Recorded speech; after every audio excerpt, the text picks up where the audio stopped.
বাংলার আকাশে এখন দুর্যোগের ঘনঘটা।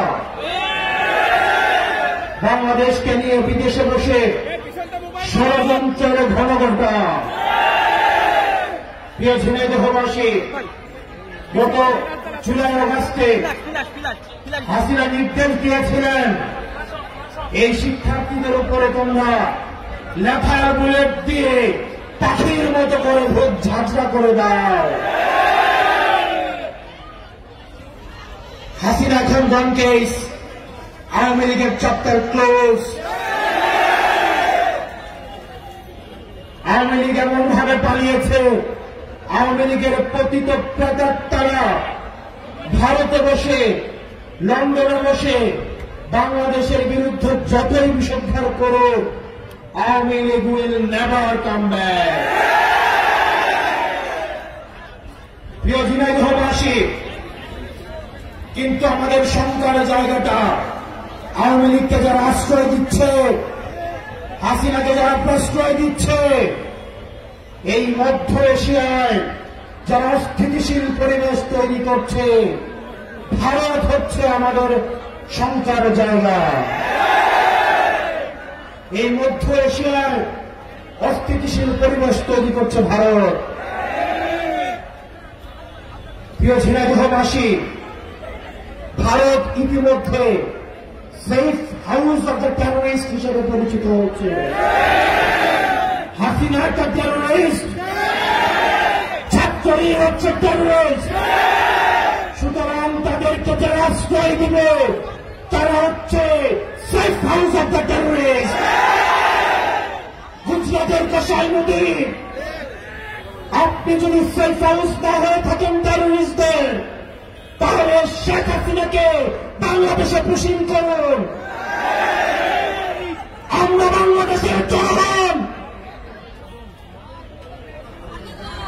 তাকে বিচারে ঝুলিয়ে মৃত্যুদণ্ড কার্যকর করা পর্যন্ত অপেক্ষা করব।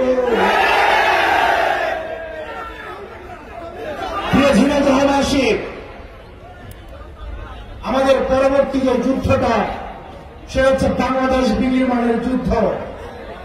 আমরা 5 আগস্টের পরে দেখতে পাচ্ছি একটা পক্ষ আমাদের গণতান্ত্রিক উত্তরণের পথে বাধা হয়ে দাঁড়িয়েছে।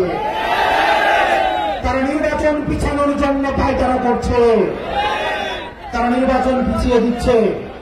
তারা যদি নির্বাচন চাইত, তাহলে সংস্কার এবং বিচার দ্রুততম সময়ের মধ্যে কার্যকর করত। তারা নির্বাচন চাই না বলেই এই বিচার এবং সংস্কারে প্রতিনিয়ত পদে পদে বাধা হয়ে দাঁড়াচ্ছে। প্রিয় ঝিনাইদহবাসী, আমাদের এই গণতান্ত্রিক উত্তরায়ণের পথে আর যেন কোন 1-11 ষড়যন্ত্র না হতে পারে, সেটির জন্য আমাদের সজাগ দৃষ্টি রাখতে হবে। অনেকে ত্যাগ দেওয়ার চেষ্টা করে আমরা নাকি নির্বাচন চাই না। আমরা অবশ্যই নির্বাচন চাই, বিচার এবং সংস্কার সহ। আপনারা শুধু একটা জিনিস চান, যারা বলছে সংস্কার এবং বিচার নির্বাচিত হয়ে আসার পর করবে, তারাও অতীতের অনেক সময় তারা নির্বাচিত হয়েছে,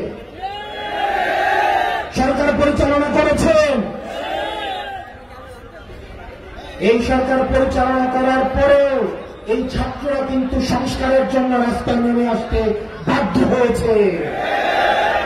সুতরাং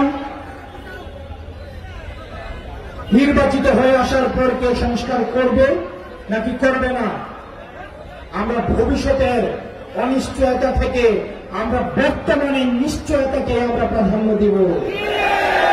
সুতরাং এই অন্তর্বর্তীকালীন সরকারকে বলব, এই তরুণ প্রজন্মের প্রত্যাশা, এই তরুণ প্রজন্ম অধীর আগ্রহ বসে রয়েছে একটি শান্তিপূর্ণ, একটি অংশগ্রহণমূলক একটি নির্বাচনের জন্য, এবং সেটির পূর্বে তারা আরো বসে রয়েছে সংস্কার এবং হাসিনার বিচার দেখার জন্য।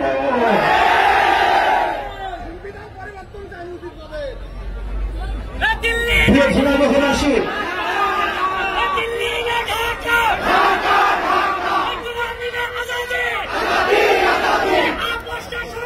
সংগ্রাম সংগ্রাম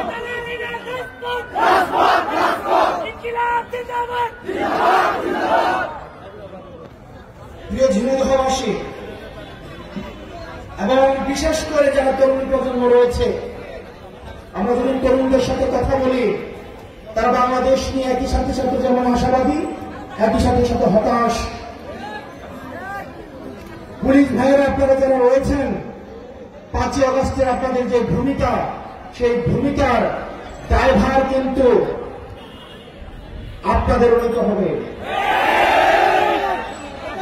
অনেক পুলিশ কনস্টেবল আমাদের সাথে এসে কথা বলে, অনেক এসআই আমাদের সাথে এসে কথা বলে যে ভাই আমরা জনতার বিরুদ্ধে দাঁড়াতে চাই না, কিন্তু কিছু উচ্চাভিলাষী অফিসার তারা রাজনীতির মুখে পড়ে আমাদেরকে তারা ব্যবহার করে। আমরা জানি সব পুলিশ কিন্তু খারাপ না। আমার ভাই, আমার সন্তান, আমার বাবা পুলিশে চাকরি করে, আপনার ভাই, আপনার বাবা, আপনার সন্তান পুলিশে চাকরি করে, সবাই কিন্তু বেঞ্জির হারেন না। সুতরাং পুলিশ ভাইদেরকে আমরা বলব, আপনাদের যেসব রাজনৈতিক অভিলাষী যেসব অফিসার রয়েছে, আপনারা তাদের মুখোশ উন্মোচন করে দিন। আপনারা রাজনৈতিক দলদাসে পরিণত হওয়ার দরকার নাই। আপনারা আওয়ামী লীগের পুলিশ ছিলেন, আপনারা হইতে পারেন নাই, জনতার বিরুদ্ধে দাঁড়িয়েছেন, আর বাংলাদেশের বিপক্ষে দাঁড়ানোর চেষ্টা করেন না। বাংলাদেশের মানুষ মাফ করবে না। প্রিয় পুলিশ ভাইয়েরা, চলেন আমরা একসাথে আপনাদের সন্তানদের জন্য, পরবর্তী বাংলাদেশের জন্য আমরা একটা সুন্দর পুলিশ কাঠামো গড়ে তুলি। প্রিয় সাংবাদিক ভাইয়েরা, আমরা আপনাদের কষ্ট বুঝি। এখানে অধিকাংশ সাংবাদিক যাদেরকে বেতন দেওয়া হয় না, এখানে অধিকাংশ সাংবাদিক যাদের বেতন 5 থেকে 6,000, অধিকাংশ সাংবাদিক যাদেরকে শুধুমাত্র ঘুমটা ধরিয়ে দিয়ে দেওয়া হয় আবার কর্ম করে খাও। আমাদের এই ফ্যাসিস্ট, এই পুঁজিবাদী, এই মিডিয়া থেকে, এই মিডিয়া লিঙ্কের বিরুদ্ধে আমাদের নিরপেক্ষ এই সাংবাদিক ভাইদেরকেই সামনে এগিয়ে আসতে হবে।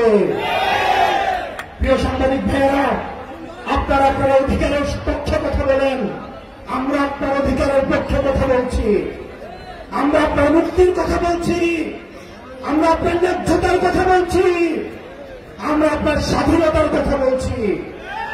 প্রিয় সাংবাদিক ভাইয়েরা, আপনারা নিজেদেরকে আর ব্যবহার হতে দিয়েন না।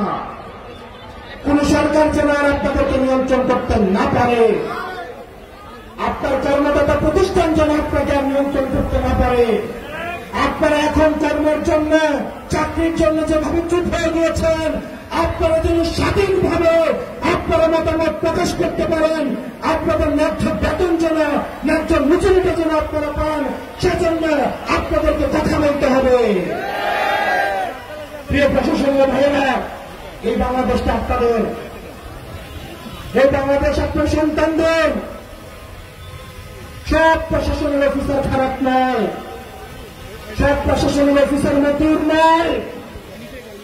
12 লাখ টাকা দিয়ে ছাগল কেনার ক্ষমতা সব প্রশাসনের কর্মকর্তার নয়। আমাদের প্রশাসনে এমন মানুষ আছে, মাস গেলে যাদের পকেটের টাকা দিয়ে বাজার হয় না। প্রশাসনের ভাইদের বলব, যেই সন্তানরা রাস্তায় এসে রক্ত দিয়েছে, আপনারা তাদের রক্তের মর্যাদাটা দেন। আমরা চলেন সবাই মিলে বাংলাদেশপন্থী একটা প্রশাসন গঠন করি, যেটি শুধুমাত্র বাংলাদেশের পক্ষে কাজ করবে। প্রিয় ঝিনাইদহবাসী, আপনাদের সন্তান ফ্যাসিবাদী হাসিনার বিপক্ষে সবসময় লড়াই করে আসা আপনাদের সন্তান তারেক রেজা। আপনারা তারেক রেজাকে চিনেন? আমরা তারেক রেজাকে আপনাদের হাতে তুলে দিয়ে যাচ্ছি।